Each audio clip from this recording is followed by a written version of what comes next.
제2장.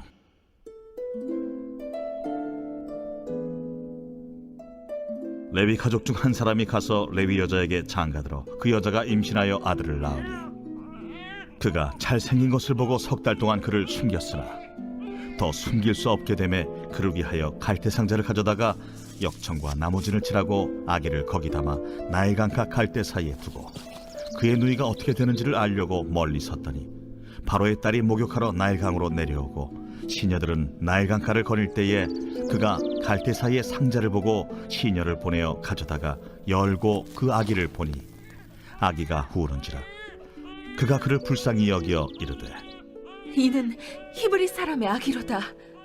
그의 누이가 바로의 딸에게 이르되 내가 가서 당신을 위하여 히브리 여인 중에서 유모를 불러다가 이 아기에게 젖을 먹이게 하리이까? 바로의 딸이 그에게 이르되 가라. 그 소녀가 가서 그 아기의 어머니를 불러오니 바로의 딸이 그에게 이르되 이 아기를 데려다가 나를 위하여 젖을 먹이라. 내가 그 삭슬 주리라. 여인이 아기를 데려다가 젖을 먹이더니 그 아기가 자라매 바로의 딸에게로 데려가니 그가 그의 아들이 되니라. 그가 그의 이름을 모세라 하여 이르되 이는 내가 그를 물에서 건져내었음이라. 모세가 장성한 후에 한 번은 자기 형제들에게 나가서 그들이 고되게 노동하는 것을 보더니 어떤 애굽 사람이 한 히브리 사람 곧 자기 형제를 치는 것을 본지라. 좌우를 살펴 사람이 없음을 보고 그 애굽 사람을 쳐 죽여 모래 속에 감추니라. 이튿날 다시 나가니 두 히브리 사람이 서로 싸우는지라. 그 잘못한 사람에게 이르되 네가 어찌하여 동포를 치느냐? 하매 그가 이르되 누가 너를 우리를 다스리는 자와 재판관으로 삼았느냐? 내가 애굽 사람을 죽인 것처럼 나도 죽이려느냐? 모세가 두려워하여 이르되 일이 탈로 되었도다.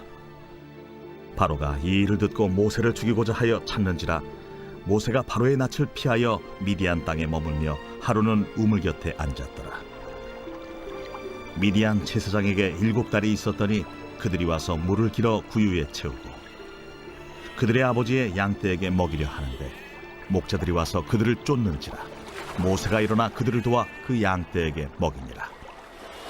그들이 그들의 아버지 루엘에게 이를 때에 아버지가 이르되 너희가 오늘은 어찌하여 이같이 속히 돌아오느냐? 한 애굽 사람이 우리를 목자들의 손에서 건져내고 우리를 위하여 물을 길어 양떼에게 먹였나이다. 그 사람이 어디에 있느냐? 너희가 어찌하여 그 사람을 버려두고 왔느냐? 그를 청하여 음식을 대접하라. 모세가 그와 동거하기를 기뻐하며 그가 그의 딸 십보라를 모세에게 주었더니 그가 아들을 낳음에 모세가 그의 이름을 게르솜이라 하여 이르되 내가 타국에서 나그네가 되었습니다. 여러 해 후에 애굽 왕은 죽었고 이스라엘 자손은 고된 노동으로 말미암아 탄식하며 부르짖으니 그 고된 노동으로 말미암아 부르짖는 소리가 하나님께 상달된지라.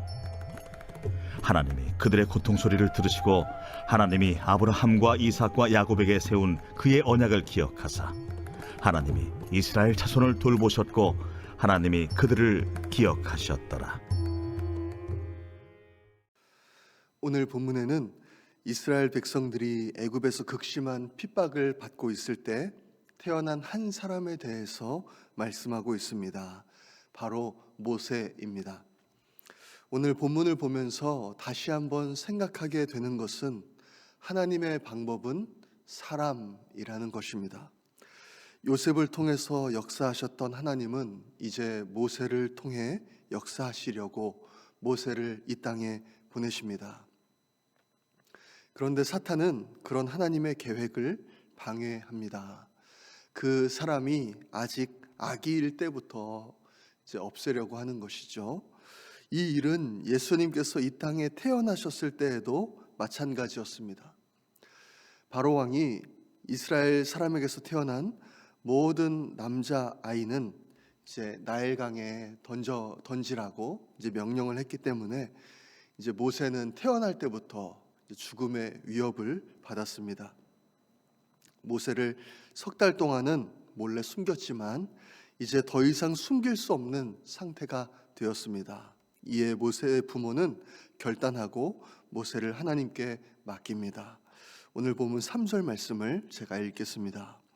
더 숨길 수 없게 되매 그를 위하여 갈대 상자를 가져다가 역청과 나무진을 칠하고 아기를 거기 담아 나일강과 갈대 사이에 두고, 아기를 갈대 상자에 담아 나일강에 띄우는 부모의 마음이 어땠을까 한번 생각을 해보았습니다. 얼마나 간절하고 또 얼마나 마음이 아팠을까요? 또 얼마나 많은 눈물을 흘렸을까요? 그런데 이 갈대 상자를 이제 지켜보는 분이 계셨습니다. 바로 하나님이십니다. 하나님은 갈대 상자에 담긴 모세가 그대로 죽도록 내버려 두지 않으셨습니다. 그때에 이제 목욕을 하러 나온 애굽의 공주를 만나게 하신 것이죠. 이 애굽의 공주는요, 우는 아기를 보고 이 아기가 히브리 사람의 아이구나라는 것을 알았습니다.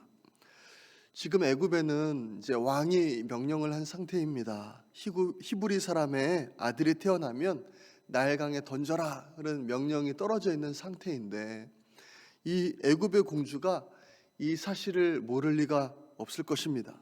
그럼에도 이 애굽의 공주는요, 이 히브리 아이를 키우기로 마음에 작정을 합니다. 이것은 하나님께서 그 마음을 만지셨기 때문이다 라고 저는 생각을 합니다. 애굽의 공주가 이 아이를 안고 불쌍히 여기고 있을 때 그것을 보고 있던 이제 그 아이의 누나가 이제 달려오죠. 공주님, 이 아이에게 젖을 먹일 유모가 필요하시죠? 제가 소개해 드릴까요? 공주는 흔쾌히 허락을 하고 이제 그 아이의 누이는 이제 어머니를 데리고 옵니다. 어머니 품을 떠났던 모세가 다시 어머니 품으로 돌아와서 이제 자라게 되는 것이죠.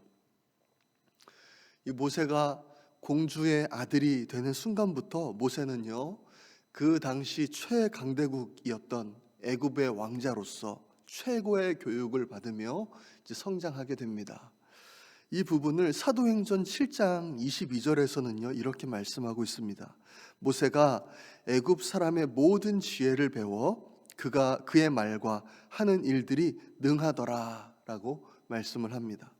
그리고 이어서 사도행전 7장 23절에는요 이렇게 말씀합니다.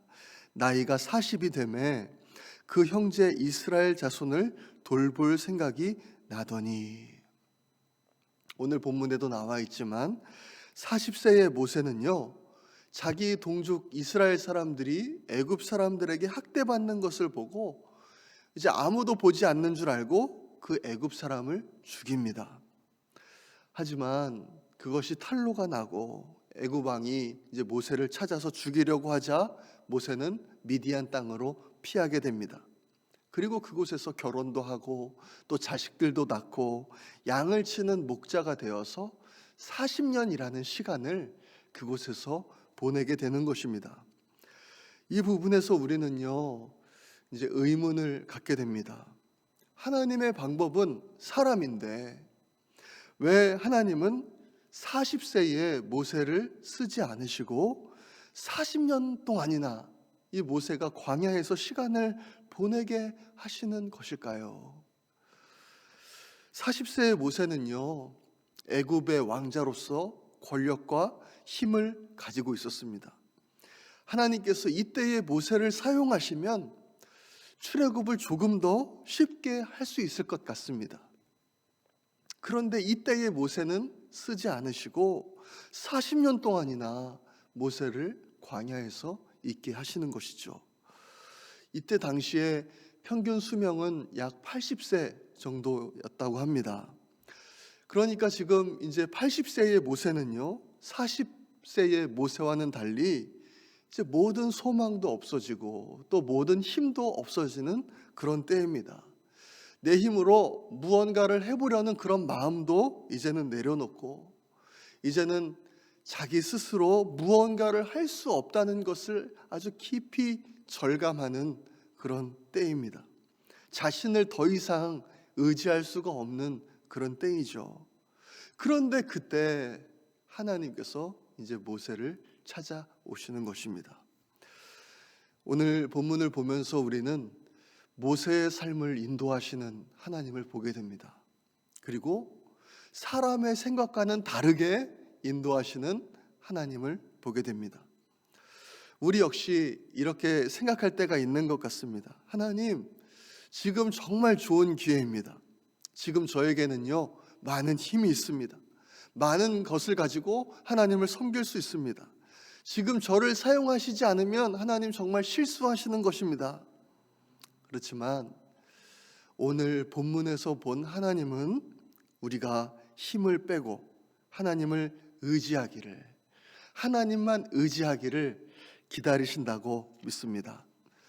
오늘 본문의 이 모세를 생각하시면서 오늘 하루도 정말 주님만 의지하시는 우리 모든 성도님들 되시기를 간절히 소망합니다. 이 시간에 우리 함께 기도하겠습니다. 이 시간 기도할 때 하나님, 저의 삶을 인도하시는 주님을 하나님 제가 신뢰하기 원합니다. 주님만 바라보게 하시고 모든 소망을 주님께 두게 하여 주옵소서. 우리 그렇게 기도하기 원합니다. 어려움을 겪고 있는 성도님들과 환우들을 위해서 기도해 주시고 온 성도님들에게 구령의 열정을 주셔서 전도에 힘쓸 수 있도록 기도하겠습니다. 계속되는 교회 리모델링과 보수공사를 위해서 기도해 주시고 미국과 한국의 정치, 경제, 문화가 말씀 위에 세워질 수 있도록 우리 주여 한번 외치고 기도하겠습니다. 주여!